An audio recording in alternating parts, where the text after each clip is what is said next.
নমস্কার বন্ধুরা, মিনা রান্নাঘরে সবাইকে জানাই অনেক স্বাগত। আজ আমি আপনাদের ডিমি শাক রান্না করে দেখাবো। এই শাককে অনেকে গিমা শাক বা গিমি শাক নামেও চিনে থাকেন।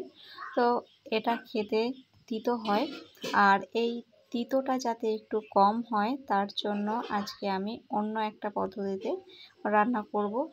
তো আপনারা কে কীভাবে এটা রান্না করে থাকেন সেটা জানাবেন।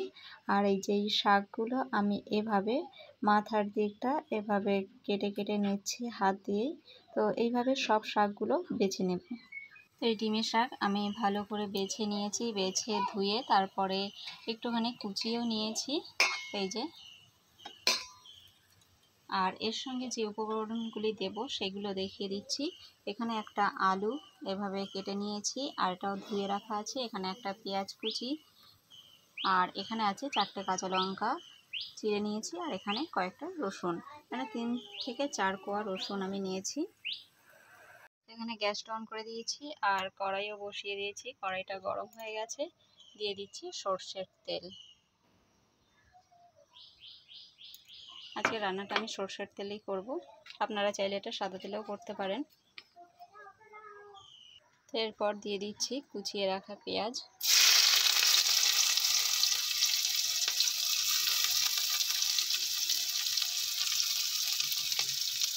আর রসুন কুচিটাও দিয়ে দেব।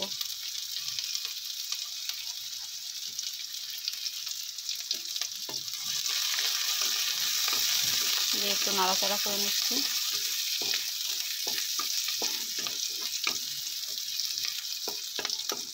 খুব অল্প সময় এটা নাড়াচাড়া করে তারপরে আমি কেটে রাখা আলুটা দিয়ে দেব।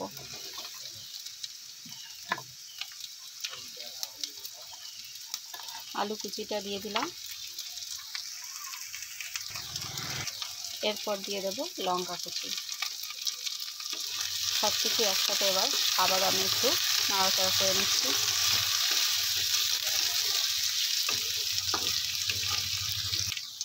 এরপর দিয়ে দেব পরিমাণ মতো হলুদ গুঁড়ো, আর দিয়ে দেব অল্প করে নুন। আবারও সব কিছু একসাথে আমি ভালো করে এটা মিশিয়ে নিচ্ছি। গ্যাসের ফ্লেমটা একটু কমিয়ে এবার আমি একটা ঢাকনা দিয়ে 1-2 মিনিট মতো এটা জাল করব, যাতে আলুটা একটু সেদ্ধ হয়ে যায়। ফিরে এলাম 2 মিনিট পর। এবার ঢাকনাটা তুলে নিলাম। এবার দেখাচ্ছি যে আলুটা কতটা সেদ্ধ হয়েছে। দেখুন আলুটা একদম সেদ্ধ হয়ে গেছে। আর এই পর্যায়ে আমি কুচিয়ে রাখা ডিমি শাকটা দিয়ে দেব।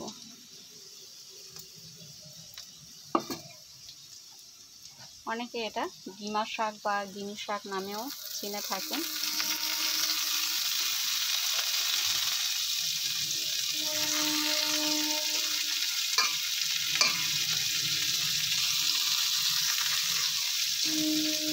গরম ভাতের সঙ্গে খেতে কিন্তু খুব ভালো লাগে, আর এটা খাওয়াও খুব উপকার। যেহেতু এখন প্রচণ্ড গরম পড়ছে, আর এই গরমে পেটে খাওয়া কিন্তু খুবই ভালো।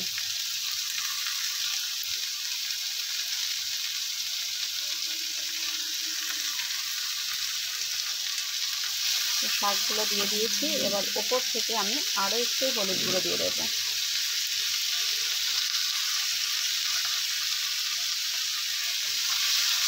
দিয়ে এবার আমি আবারও সব কিছুর সাথে মিশিয়ে নিচ্ছি।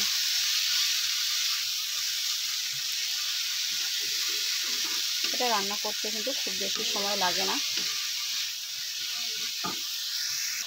আমি গ্যাসের ফ্লেমটা মিডিয়াম রেখে এভাবে নাড়াচাড়া করে যাচ্ছি। আর এটা কিন্তু ঢাকা দিয়ে ভাজার কোনো দরকার নেই, একদম দেখুন ঘেটে গেছে। আর আমি আলু ভাজার সময় অল্পই নুন দিয়েছিলাম, তাই আবারও একটু নুন দিয়ে দিয়েছি।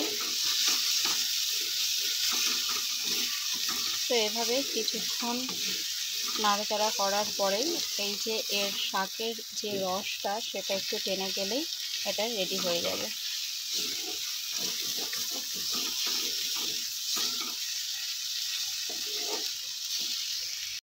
ডিমি শাক একদম রেডি। আমি এখানে একটা প্লেট নিয়ে নিয়েছি, এবার এই প্লেটে নামিয়ে নিচ্ছি। এই ডিমি শাক ভাজা করতে 10 মিনিটের মধ্যেই হয়ে যায়, খুব বেশি একটা সময় লাগে না, খুব কম সময় এটা তৈরি করা যায়। তো এই যে এর ফাইনাল লুকটা। তো এই ডিমি শাক ভাজা আপনাদের কেমন লাগলো কমেন্টে জানাতে ভুলবেন না। আর এইভাবে বানিয়ে দেখবেন, এইভাবে ভেজে দেখবেন, দেখবেন তেতোটা অনেকটা কমে যায়। এইভাবে ভাজলে খুব একটা তেতো লাগে না, আর খেতে কিন্তু দারুণ টেস্ট হয়, গরম ভাতের সাথে খুবই ভালো লাগে।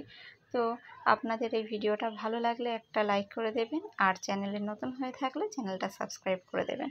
তো আজকের মতো ভিডিওটা এখানেই শেষ করছি, দেখা হবে পরের ভিডিওর সাথে। ততক্ষণ সবাই ভালো থাকবেন, সুস্থ থাকবেন, নমস্কার।